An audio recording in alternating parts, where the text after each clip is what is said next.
Those of you that have been following me through with my novels and a few of my short stories know of my concern about climate change. And that's the subject of our poetry today. The poems that I'm going to read reflect not only my concern, but project what could happen if we ignore climate change and don't take the necessary steps when we need to. Here is the poem, Abandon. The earth shudders and shakes off its burden. The violators are gone. The abusers are gone. The innocent are gone.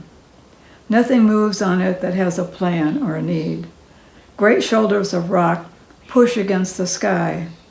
Fires in its belly erupt and seas boil. The wind roars across its surface and nothing impedes its progress. Nothing scurries from its path. No voice is heard on its breath. The next poem is The Visitor. It isn't possible to weep for them all, so I think of only one. You there, lying on the sand, your dreams diminished, and your stories untold. Your earth was once home to so many inventive ways of being.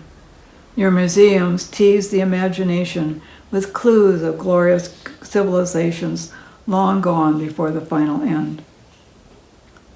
Will some future visitor unearth the marble hand of David holding a computer chip?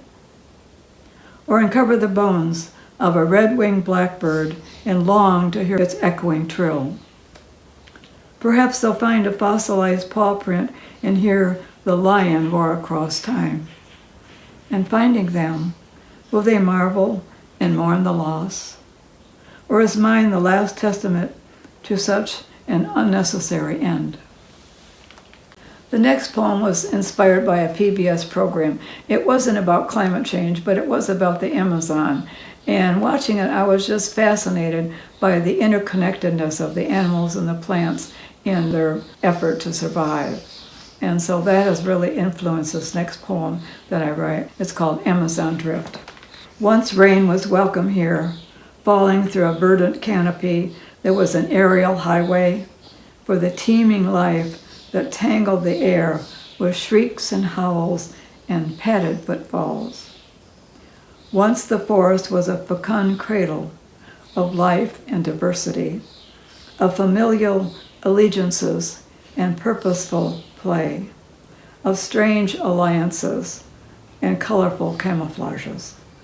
That was before the forest was felled and the smoke of fires blackened the once green sky.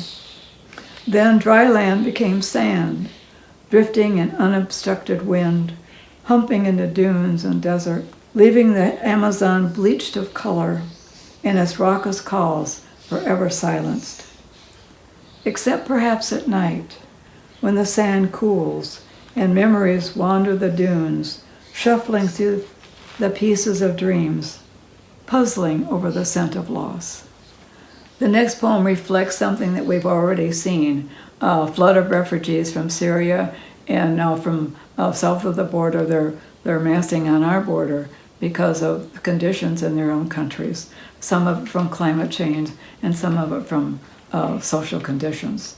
Here is the poem, Environmental War. My land is parched and dry. I'll take your green fields. My land has no water. I'll take your wells. My land is flooded.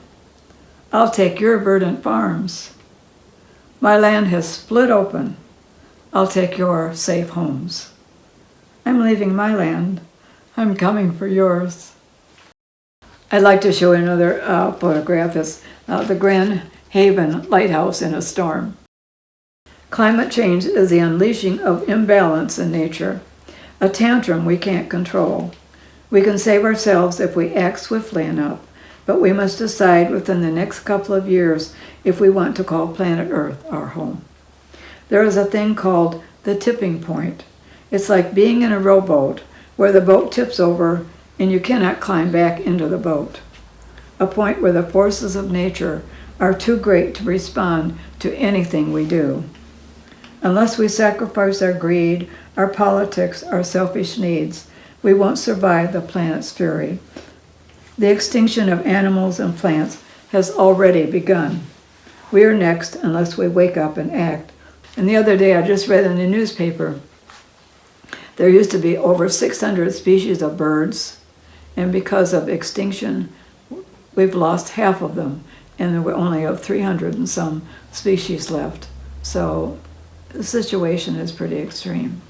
Here's my poem called The Tipping Point. Like carbon monoxide, your tipping point had no color or odor. Nothing that said, "Step past this line and you're dead." Without knowing, you came to a place without options, your life draining away and no one noticing.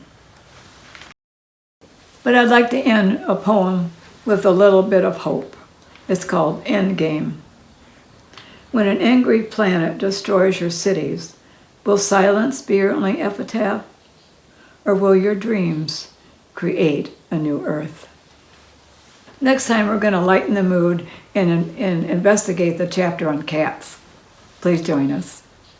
If you'd like to contact me, you can email me. You can also visit my website, lorrainesiegel.com.